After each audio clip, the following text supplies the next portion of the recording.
بسم اللہ الرحمن الرحیم۔ اصول الشاشی کا 8واں باب ہے، نص کی 4 قسمیں، سبق نمبر 9 میں خوش آمدید۔ آج کے سبق کے اندر ہم اقتضاء النص کی اختلافی مثال پڑھیں گے۔ عبارت دیکھ لیں، وَلِهَذَا قَالَ أَبُو يُوسُفَ إِذَا قَالَ أَعْتِقْ عَبْدَكَ عَنِّي بِغَيْرِ شَيْءٍ فَقَالَ أَعْتَقْتُ يَقَعُ الْعِتْقُ عَنِ الْآمِرِ وَيَكُونُ هَذَا مُقْتَضِيًا لِلْهِبَةِ وَالتَّوْكِيلِ وَلَا يَحْتَاجُ فِيهِ إِلَى الْقَبْضِ لِأَنَّهُ بِمَنزِلَةِ الْقَبُولِ فِي بَابِ الْبَيْعِ وَلَكِنَّا نَقُولُ الْقَبُولُ رُكْنٌ فِي بَابِ الْبَيْعِ فَإِذَا أَثْبَتْنَا الْبَيْعَ اقْتِضَاءً أَثْبَتْنَا الْقَبُولَ ضَرُورَةً بِخِلَافِ الْقَبْضِ فِي بَابِ الْهِبَةِ فَإِنَّهُ لَيْسَ بِرُكْنٍ فِي الْهِبَةِ لِيَكُونَ الْحُكْمُ بِالْهِبَةِ بِطَرِيقِ الْاقْتِضَاءِ حُكْمًا بِالْقَبْضِ۔ ترجمہ دیکھ لیں، اسی وجہ سے امام ابو یوسف رحمۃ اللہ علیہ نے فرمایا، جب اس نے یہ کہا آتق عبدک عنی بغیر شیء اور اس نے آگے سے کہہ دیا آتق تو یہاں پر آزادی عامر کی جانب سے واقع ہوگی اور یہ کلام تقاضا کرنے والا ہوگا ہبہ اور توکیل کا، اور اس میں قبضہ کی محتاجی نہیں ہوگی، اس لیے کہ بمنزلہ قبول کے ہے بیع کے باب میں۔ لیکن ہم یہ کہتے ہیں کہ قبول بیع کے باب میں رکن ہے، جب ہم بیع کو ثابت کریں گے تو اقتضاً قبول کو بھی ہم ثابت کر دیں گے ضروری طور پر، بخلاف قبضے کے باب ہبہ میں، اس لیے کہ یہ ہبہ میں رکن نہیں ہے قبضہ کرنا کہ ہبہ کا حکم بطریق اقتضاء کے قبضہ کا حکم بھی شمار ہو۔ عبارت ہو چکی ہے، ترجمہ ہو چکا ہے، اب چلتے ہیں اس کی تشریح کی طرف۔ ایک اختلافی مثال لے کر رہے ہیں، اسی اختلافی مثال میں طرفین یعنی امام اعظم ابو حنیفہ رحمۃ اللہ علیہ اور امام محمد رحمۃ اللہ علیہ ایک طرف ہیں اور امام ابو یوسف رحمۃ اللہ علیہ ایک طرف ہیں۔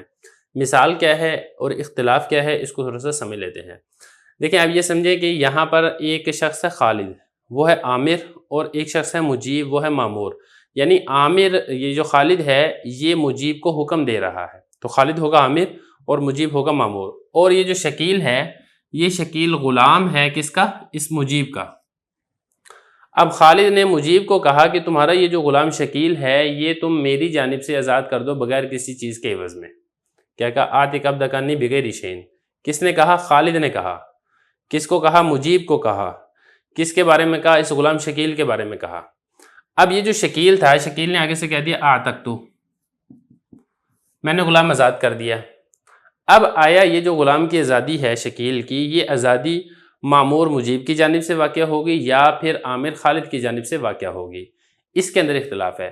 طرفین رحمۃ اللہ علیہ یہ فرماتے ہیں کہ یہ جو آزادی ہے یہ مامور کی جانب سے واقع ہوگی، عامر کی جانب سے واقع نہیں ہوگی، لہذا عامر اگر اس آزادی کے اندر اس غلام کے بارے میں کفارے وغیرہ کی نیت کرتا ہے تو پھر یہ نیت کرنا معتبر نہیں ہوگا، جبکہ امام ابو یوسف رحمۃ اللہ علیہ فرماتے ہیں کہ نہیں، یہ جو آزادی ہے یہ عامر کی جانب سے واقع ہوگی، یہ مامور کی جانب سے واقع نہیں ہوگی۔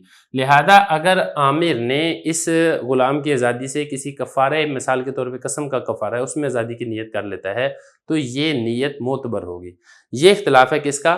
امام ابو یوسف رحمۃ اللہ علیہ کا اور طرفین رحمۃ اللہ علیہ کا۔ اب سب سے پہلے بات کر لیتے ہیں امام ابو یوسف رحمۃ اللہ علیہ کی دلیل کی۔ امام ابو یوسف رحمۃ اللہ علیہ کی دلیل یہ ہے کہ دیکھیں، جب عامر نے یہ والا لفظ کہا آتق عبدک عنی بغیر شیء، یہ ہبہ اور وکیل بنانے کا تقاضا کرتا ہے، تو ہبہ اور وکیل بنانا، وکیل بالاعتاق، یہ اقتضاً ثابت ہوگا۔ گویا کہ جو عامر ہے اس نے مامور کو یہ کہا ہے ہب لی عبدک ثم کن وکیلی بالاعتاق، یعنی پہلے تم غلام کو میری جانب مجھے ہبہ کر دو، پھر میری جانب سے اس غلام کی آزادی کے وکیل بن جاؤ۔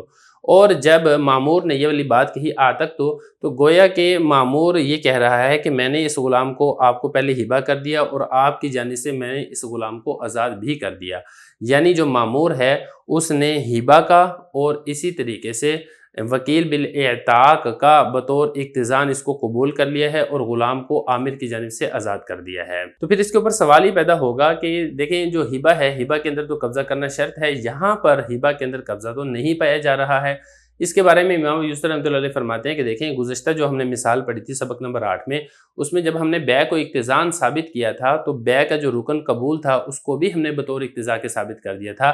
بالکل ایسے ہی جب ہم یہاں پر ہبہ کو ثابت کریں گے تو ہبہ کی جو شرط ہے قبضہ کرنا، اس کو بھی ہم بطور اقتضاء کے ثابت کر دیں گے۔ عبارت دیکھیں ذرا، فرمارے امام یوسف رحمۃ اللہ نے فرمایا، جب اس نے یہ کہا آتق عبدک عنی بغیر شیء، اس نے آگے سے جواب میں کہہ دیا، مامور نے کہہ دیا آتق تو، یہاں پر جو آزادی ہے وہ عامر کی جانب سے واقع ہوگی، خالد کی جانب سے، اور یہ والا جو کلام ہے تقاضا کرنے والا ہوگا ہبہ اور توکیل کا۔ باقی رہ گیا قبضہ، تو فرما رہے ہیں کہ اس میں قبضہ کرنے کی محتاجی نہیں ہے، کیوں؟ کیونکہ یہاں پر قبضہ کرنا ایسے ہی ہے جیسا کہ بیع کے باب میں قبول کرنا ہے۔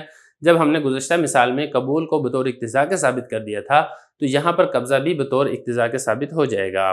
جبکہ طرفین رحمۃ اللہ علیہ کے میں نے آپ کو مذہب بتا دیا، وہ فرماتے ہیں کہ یہ جو آزادی ہے مامور کی جانب سے واقع ہوگی۔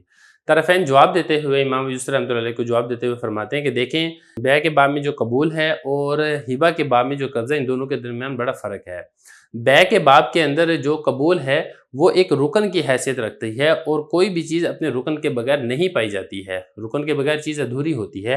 تو جب ہم نے بیع کو بطور اقتضا کے ثابت کیا تھا تو جو رکن یعنی قبول ہے وہ بھی بطور اقتضا کے ثابت ہو جائے گا، لیکن جو ہبہ ہے، ہبہ کے اندر جو قبضہ ہے یہ رکن کی حیثیت نہیں رکھتا ہے بلکہ یہ شرط کی حیثیت رکھتا ہے، اور شرط کی حیثیت ایک خارجی چیز کی ہوتی ہے اور کوئی بھی چیز اپنی خارجی چیز کے بغیر پائی جا سکتی ہے۔ تو جب یہاں پہ ہبہ ثابت ہوگا تو جو اس کی شرط ہے وہ بطور اقتضا کے آپ ثابت نہیں کر سکتے ہیں۔ ایک اور فرق بھی ہے دونوں کے اندر، ہبہ کے اندر اور بیع کے اندر۔ دیکھیں، بیع کے اندر جو قبول ہے وہ ایک امر معنوی ہے، امر حسی نہیں ہے، جبکہ ہبہ کے اندر جو قبضہ ہے وہ ایک حسی چیز ہے، تو آپ ایک حسی چیز کو ایک معنوی چیز کے اوپر قیاس نہیں کر سکتے ہیں۔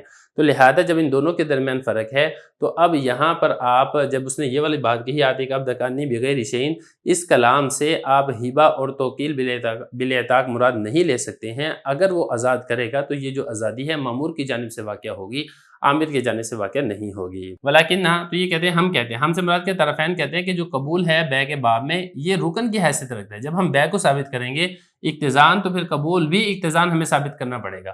بخلاف ہبہ کے باب میں قبضہ یہ ہبہ میں رکن کی حیثیت نہیں رکھتا ہے کہ جب ہم نے حکم لگایا ہبہ کا تو بطور اقتضان قبضہ کا حکم بھی ثابت ہو جائے، ایسا نہیں ہے۔ جب ایسا نہیں ہے تو لہذا آپ اس ہبہ کو بیع کے اوپر قیاس کرتے ہوئے آپ اسی طریقے سے اقتضان ثابت نہیں کر سکتے ہیں قبضے کو، جیسا کہ ہم نے بیع میں رکن قبول کو ثابت کیا تھا۔